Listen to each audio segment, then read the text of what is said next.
Welcome students, BSc third year. और BSc third year में हमारा थर्ड पेपर जो डेवलपमेंटल बायोलॉजी है उसमें बात कर रहे थे हम क्लीवेज की हमने प्रोसेस सारी देख चुके हैं और हम आ चुके थे क्लीवेज के प्रोसेस में ब्लास्टुलेशन तक। और ब्लास्टुलेशन में हमने मोस्ट ऑफ ब्लास्टुलेशन में सारे हमने ब्लास्टुला के टाइप्स देखे थे जिनमें बात की थी हमने सभी टाइप्स की, जैसे आपका सीलोब्लास्टुला था, एम्फीब्लास्टुला था, उसके बाद स्टीरियोब्लास्टुला, डिस्कोब्लास्टुला, पेरीब्लास्टुला और लास्ट में हमने बात की थी ब्लास्टोसिस्ट की।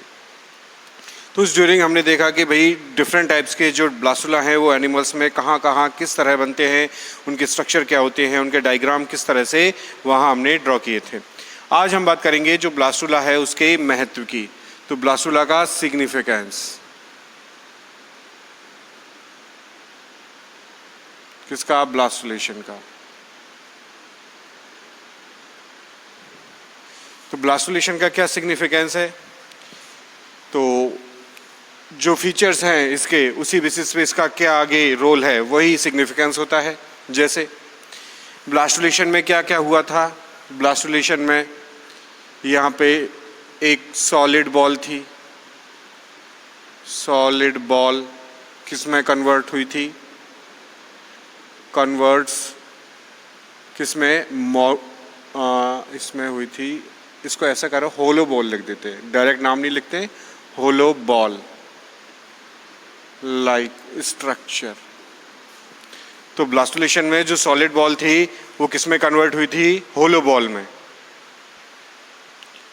तो इस तरह से हमें एक कन्वर्जन देखने को मिलता है। जो सॉलिड बॉल है किस में कन्वर्ट हो रही है? होलो बॉल लाइक स्ट्रक्चर में। तो सॉलिड बॉल क्या बनी थी जस्ट बिफोर ब्लास्टुलेशन? नाम क्या था इसका? मोरुला, पढ़ चुके हैं। और होलो बॉल का क्या नाम था? ब्लास्टुला। तो मोरुला से ब्लास्टुला का जो कन्वर्जन है वही क्या कहला रहा था? हमारा ब्लास्टुलेशन कहला रहा था। तो ये चीज़ हुई थी। तो इस चीज़ से क्या हुआ था कि भाई जो सॉलिड बॉल है जो होलो बॉल में कन्वर्ट हुई थी, तो उस वजह से जो ब्लास्टुला बनेगा इन फ्यूचर वो किस में कन्वर्ट होगा? गैस्ट्रुला में। तो गैस्ट्रुला में कन्वर्ट होने के लिए यहाँ क्या क्या चेंजेस हुए थे ब्लास्टुला में वही हम देखेंगे, और उन चेंजों का वहाँ क्या रोल है वो हम देखेंगे। जैसे यहाँ पे क्या बनी थी? ब्लास्टोसील बनी थी। क्या बनी थी? ब्लास्टोसील। तो जो ब्लास्टोसील है वो ब्लास्टोसील मोरुला के बाद में ब्लास्टुला में बनी है। और ब्लास्टोसील क्या है? एक कैविटी है, होलो स्पेस है, और होलो स्पेस को सीलोम कहते हैं, लेकिन ब्लास्टुला में बना है तो ब्लास्टोसील नाम दिया इसे। तो ब्लास्टोसील से क्या होगा? यहाँ एक स्पेशल टाइप का कनेक्टिव टिश्यू या न्यूट्रिटिव टिश्यू यहाँ फिल्ड रहेगा। तो it is filled with nutritive tissue. ये किससे फिल्ड रहेगा? न्यूट्रिटिव टिश्यू से। और न्यूट्रिटिव टिश्यू अगर हम इसमें स्पेशल बात करें हम मैमल्स की, तो ये न्यूट्रिटिव टिश्यू कहाँ से आएगा? It comes from endometrium. कहाँ से आया ये? एंडोमेट्रियम से आया। क्लियर है? तो ब्लास्टोसील की जो कैविटी है वो एक पोषक तरल से भरी हुई है, पोषक ऊतक से भरी हुई है। और ये जो पोषक तरल है ये कहाँ से आया? एंडोमेट्रियम से आया। और ये जो एंडोमेट्रियम है ये क्या है? यूटेराइन का पार्ट है, मस्कुलर पार्ट जो हाईली ग्लैंडुलर होता है और अपने सिक्रेशन को, अब ये किसके थ्रू जाएगा? ये ट्रोफोएक्टोडर्म के थ्रू जाएगा, क्योंकि ट्रोफोएक्टोडर्म ही पोष ऊतक कहलाता है, पोष परत कहलाती है। तो जो यहाँ पे जो न्यूट्रिटिव टिश्यू है, अगला न्यूट्रिटिव फ्लूइड भी कह रहा हूँ मैं इसको। न्यूट्रिटिव फ्लूइड क्या करता है? इसमें रिच अमाउंट में न्यूट्रिएंट्स होते हैं। जैसे यहाँ पे प्रोटीन होगा, प्रोटीन, शुगर और अदर कार्बोहाइड्रेट होंगे, आयंस होते हैं मिनरल्स के फॉर्म में। तो इस तरह से रिच क्या होता है, न्यूट्रिटिव मटेरियल होता है और इसका कंजप्शन किया जाता है, कंज्यूम्ड बाय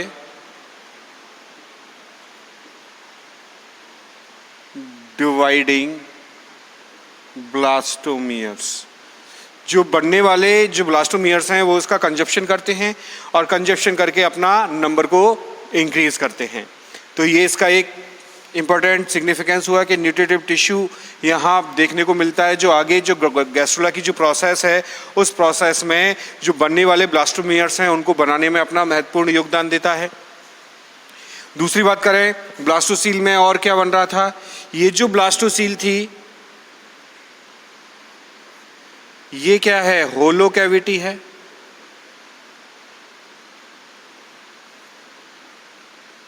ब्लास्टोसील क्या है, एक होलो कैविटी, एक खोखली गुहा है।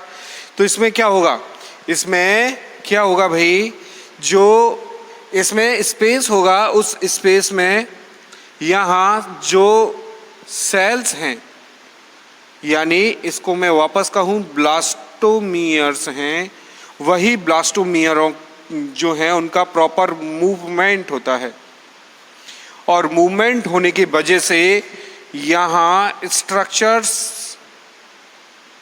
फॉर्म होती हैं।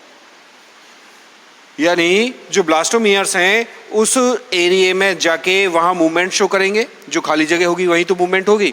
अगर एक कॉम्पैक्ट स्टेट है तो वहाँ तो मूवमेंट कैसे होगी, जैसे मॉरुला था, ये डेंसली या कॉम्पैक्टली किससे फिल्ड था, ब्लास्टोमियर से। तो यहाँ तो जगह ही नहीं है मूवमेंट के लिए। लेकिन हमने क्या देखा था, ब्लास्टुला में इस तरह की हमने स्ट्रक्चर देखी थी। तो यहाँ जो ये खाली कैविटी है, यहीं आके ये जो ब्लास्टोमियर्स हैं ये मूवमेंट करेंगी और इन्हीं मूवमेंट की वजह से कुछ डेफिनेट स्ट्रक्चर का फॉर्म होगा। और वो डेफिनेट स्ट्रक्चर को फॉर्म करने के लिए यहाँ सबसे पहले किन का फॉर्मेशन करेगी, जर्मिनल लेयर्स का। और जर्मिनल लेयर्स बाद में क्या करेंगे, यहाँ डिफ्रेंशिएट होंगे। तो यहाँ अगला फीचर क्या होगा इसका सिग्निफिकेंस का, डिफ्रेंशिएशन के लिए एक यहाँ एक सतह तैयार करती है, कौन, ब्लास्टुला। यानी सेल्स डिफ्रेंशिएट होंगे, यानी अब सारे स्ट्रक्चर वहाँ जो रिक्वायर्ड स्ट्रक्चर है वहाँ बन चुकी हैं। अब आगे जाके ये जो स्ट्रक्चरल चेंजेस होंगे वो स्ट्रक्चरल चेंजेस किसकी वजह से होंगे, डिफ्रेंशिएशन की वजह से। तो इन जो चेंजेस हैं इनको कलेक्टिवली कहते हैं मॉर्फोजेनेटिक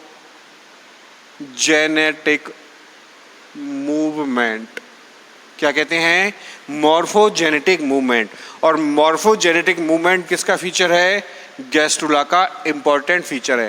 यानी गैस्ट्रुला या गैस्ट्रुलेशन, यानी जो प्रोसेस है ब्लास्टुला से गैस्ट्रुला बनने की, गैस्ट्रुलेशन, वो किस पे टिकी हुई है, वो पूरी टिकी हुई है मॉर्फोजेनेटिक मूवमेंट्स पे। और इन्हीं मॉर्फोजेनेटिक मूवमेंट्स की वजह से ही वहाँ डिफरेंट टाइप्स के हमें जर्मिनल लेयर्स में डिफरेंशिएशन होने की वजह से वहाँ टिश्यू डेवलप होंगे, वहाँ ऑर्गन डेवलप होंगे, ऑर्गन सिस्टम डेवलप होंगे। तो इस तरह से वहाँ डिफरेंट टाइप्स की मूवमेंट्स देखने को मिलेगी, जैसे एपीबॉली, एम्बॉली, इन्वेजिनेशन, इन्वॉल्यूलेशन, इस तरह से वहाँ हमें मूवमेंट देखने को मिलेगी। आगे हम डिस्कस करेंगे उन चीज़ों को डिटेल में। तो यहाँ जो ब्लास्टुला है वो उसमें ब्लास्टोसील और न्यूट्रिटिव टिश्यू और ग्रोइंग जो ब्लास्टोमियर्स है अपना सिग्निफिकेंट रोल प्ले करते हैं इन फ्यूचर बनने वाली प्रोसेस किसकी, गैस्ट्रुला की। यानी गैस्ट्रुला क्या करेगा, अब धीरे धीरे डिफ्रेंशिएट होगा, यानी वहाँ जर्मिनल लेयर्स बनेंगे। तो डिफरेंट जर्मिनल लेयर डिफरेंट जो वहाँ ऑर्गन है या टिश्यू है उनको प्रोड्यूस करते हैं। जैसे एक्टोडर्म है, जनरली वहाँ से किसका डेवलपमेंट होता है, नर्वस सिस्टम है, सेंस ऑर्गन्स का डेवलपमेंट होता है। जैसे आपकी मीजोडर्म है, मीजोडर्म से और अदर स्ट्रक्चर का डेवलपमेंट होगा, यानी कि जो ऑर्गन सिस्टम है, जैसे आपका ब्लड वेस्कुलर सिस्टम है, इस तरह का वहाँ डेवलपमेंट होगा। एंडोडर्म से और तरह की जो स्ट्रक्चर है वो डेवलप होंगी। तो कहने का मतलब ये है वहाँ डिसाइड होना चालू हो जाता है मॉर्फोजेनेटिक मूवमेंट्स का। उसके बाद जो ब्लास्टुलेशन होगा, उस ब्लास्टुलेशन के बाद यहाँ क्लीवेज की जो रेट है वो बहुत धीमी हो जाती है, स्लो डाउन। क्लीवेज की जो रेट है वो धीमी हो जाएगी। क्यों, अब जो बनने वाले ब्लास्टोमियर्स हैं उनका ऑलमोस्ट फॉर्मेशन हो चुका है रिक्वायर्ड अमाउंट में।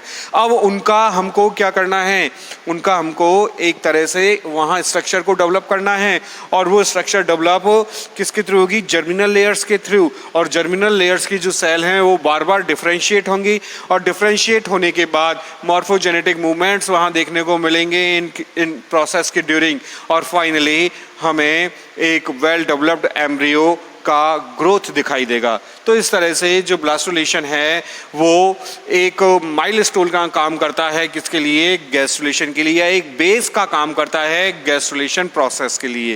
यानी गैस्ट्रुलेशन प्रोसेस के लिए जो प्रिपरेशन है वो ऑलमोस्ट ब्लास्टुलेशन में हो जाती है। जैसे ब्लास्टोसील का बनना, उससे ब्लास्टोसील में जो होलो कैविटी होगी उसमें न्यूट्रिएंट फ्लूइड होगा, उससे उसके कंजप्शन से ब्लास्टोमियर्स का नंबर बढ़ेगा। नंबर बढ़ने के बाद जो ब्लास्टोसील का स्पेस है वो क्या करेगा, मूवमेंट प्रदान करेगा किनके लिए, ब्लास्टोमियर्स के थ्रू, जिससे स्ट्रक्चर्स का फॉर्मेशन होगा जर्मिनल लेयर्स के थ्रू, और इन जर्मिनल लेयर्स से डिफरेंशिएशन के थ्रू मॉर्फोजेनेटिक मूवमेंट्स होंगी, और उन मॉर्फोजेनेटिक मूवमेंट्स के थ्रू फाइनली जो वेल ग्रोइंग जो फीटस है, एम्ब्रियो है, वो हमें वहाँ दिखाई देगा। तो ये सारा कुछ किस पे टिका हुआ है, ब्लास्टुलेशन पे टिका हुआ है, यानी ब्लास्टुला बनने तक टिका हुआ है।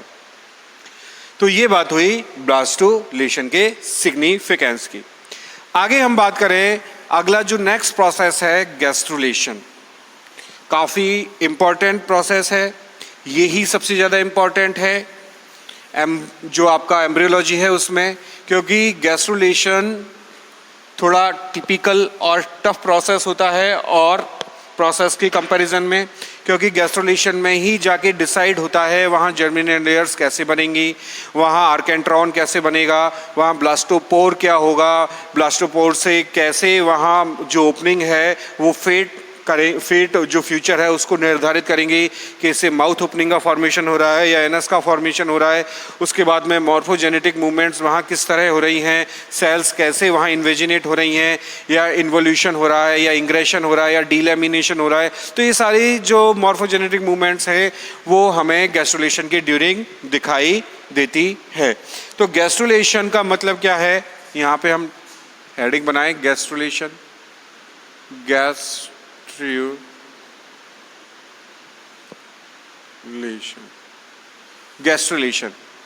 तो गैस्ट्रुलेशन की हेडिंग है हमारे सामने। तो गैस्ट्रुलेशन का मतलब क्या है, ब्लास्टुला से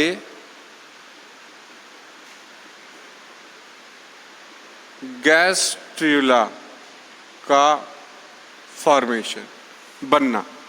जो ब्लास्टुला है उस ब्लास्टुला से किसका निर्माण होगा, गैस्ट्रुला का निर्माण होगा। यही क्या कहलाता है, गैस्ट्रुलेशन।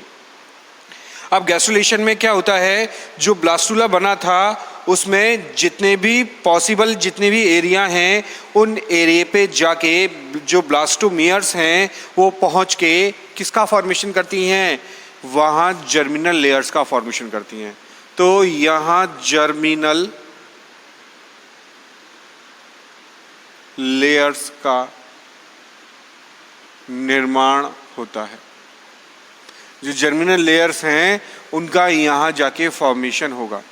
जर्मिनल लेयर्स में जैसे आप जानते ही हो, एक्टोडर्म, मीजोडर्म, एंडोडर्म।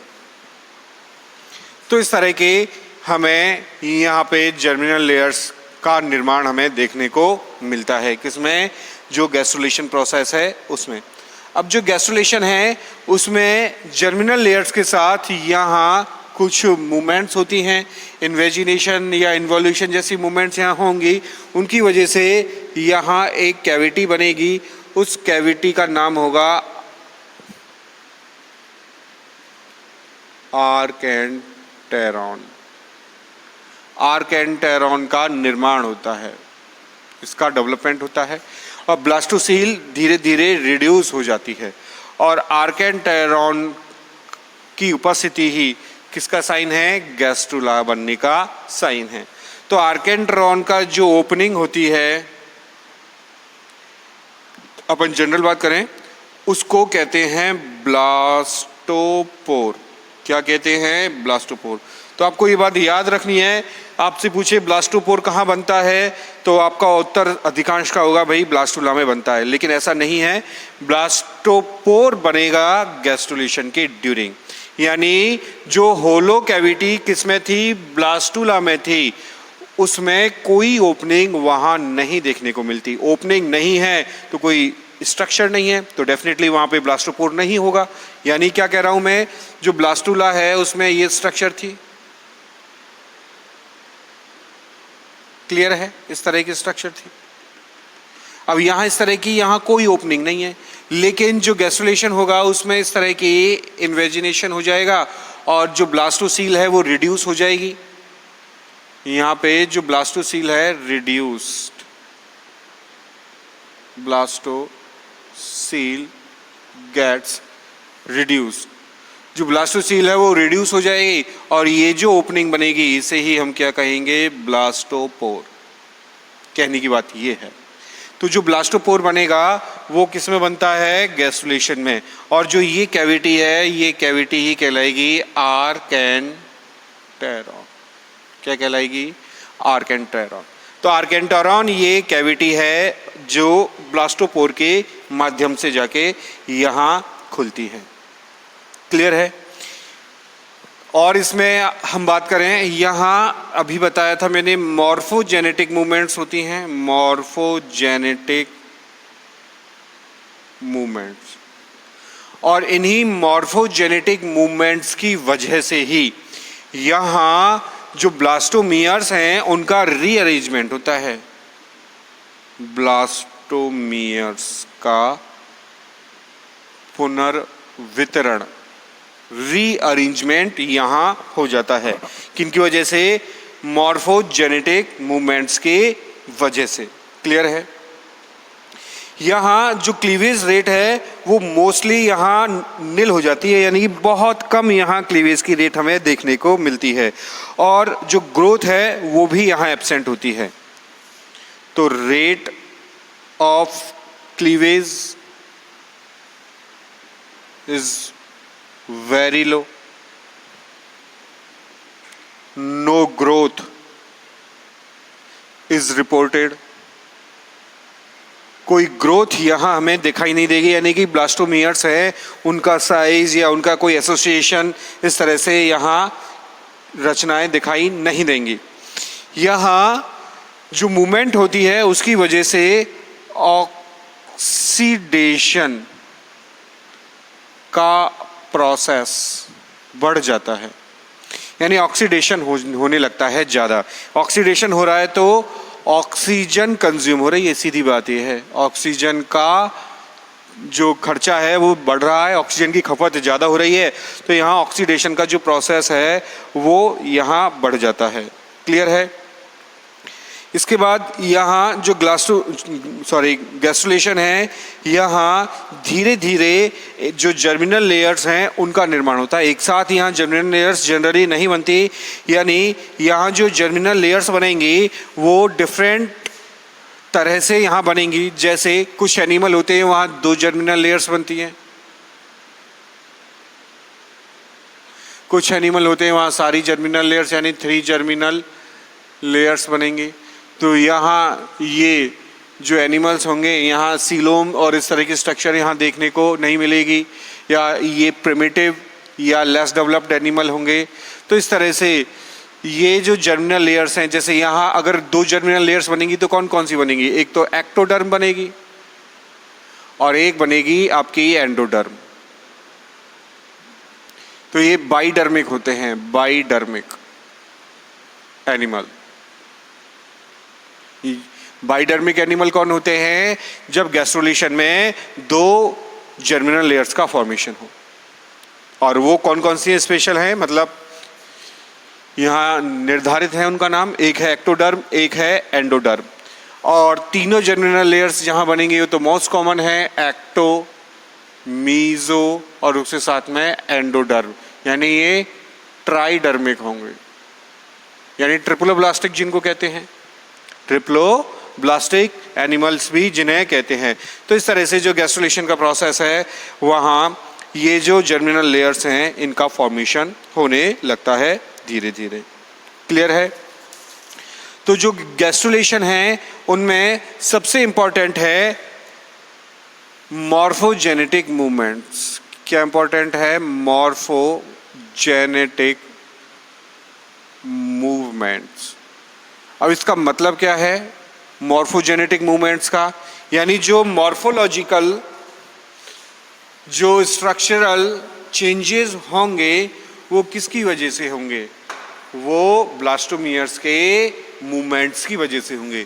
तो ब्लास्टोमियर्स मूवमेंट करके कोई स्ट्रक्चर बना रहे हैं, कोई संरचनात्मक परिवर्तन कर रहे हैं, तो उसनी जो मूवमेंट्स है उन या वो गतियां हैं, उन्हीं गतियों को मॉर्फोजेनेटिक मूवमेंट्स कहते हैं। जैसे ये ब्लास्टूला था, ये यहाँ इसकी ब्लास्टोमियर्स हैं, ये इसके ब्लास्टोमियर्स हैं। और ये जो ब्लास्टोमियर्स हैं, इन ब्लास्टोमियर्स में इनके रिक्वायरमेंट के अकॉर्डिंग जो प्रोसेस है वो प्रोसेस होगी। तो होलो कैविटी है तो होलो कैविटी होगी। जैसे ये सेल है तो ये सेल पहले कॉलमनर या कॉनिकल हो जाती हैं इस तरह से, और बाकी की सेल सेम ही रहती हैं।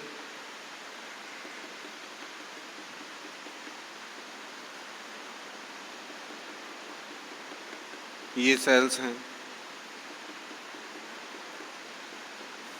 ये सेल्स हैं। क्लियर है? अब इस एरिया की, ये जो एरिया है इसमें सेल्स थोड़ी एनलार्ज और कॉनिकल शेप इस तरह से हो जाती हैं, बड़ी, और बाकी का जो सेलुलर जो रीजन है वो एज इट इज़ रहता है। अब इसी जगह से यहाँ क्या होता है, एक यहाँ डिप्रेशन डेवलप होता है, और उस डिप्रेशन से इस तरह की स्ट्रक्चर का धीरे धीरे फॉर्मेशन हो जाएगा। ये डिप्रेशन डेवलप हुआ, ये डिप्रेशन और डेवलप होता है, तो यहाँ से सेल्स इधर आती हैं और इधर से सेल्स इधर जाती हैं। तो ये फाइनली ये स्ट्रक्चर इस तरह से इसमें कन्वर्ट हो जाएगी, और धीरे धीरे ये जो स्ट्रक्चर है, ये स्ट्रक्चर एक वेल ऑर्गेनाइज्ड गैस्ट्रुला में कन्वर्ट हो जाती है। तो इस तरह की जो मूवमेंट्स हैं, यानी कि स्पेशल यहाँ स्ट्रक्चर्स बनेंगी, किससे बनेंगी? जर्मिनल लेयर से। तो ये सपोज एक्टोडर्म है, ये मीजोडर्म है, ये एंडोडर्म है। तो इस तरह से यहाँ जर्मिनल लेयर्स बनेंगी, और जर्मिनल लेयर्स का भविष्य निर्धारित होने पर वो आगे जाने वाली या आगे बढ़ने वाली रचनाओं का निर्माण करेंगी। तो उन्हीं रचनाओं को क्या कहते हैं? मॉर्फोजेनेटिक मूवमेंट्स यहाँ कहा जाता है। तो ये जो मॉर्फोजेनेटिक मूवमेंट्स हैं ये मुख्यतया दो टाइप की होती हैं। मॉर्फोजेनेटिक जो मूवमेंट्स हैं बेसिकली कितने टाइप्स की होती हैं?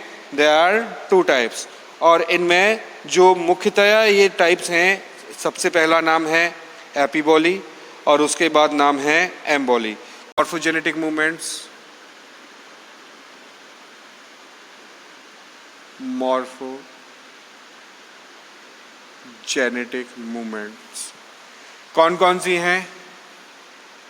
एक है एपिबॉली और एक है एम्बॉली। एक का नाम एपिबॉली है और एक का नाम एम्बॉली है।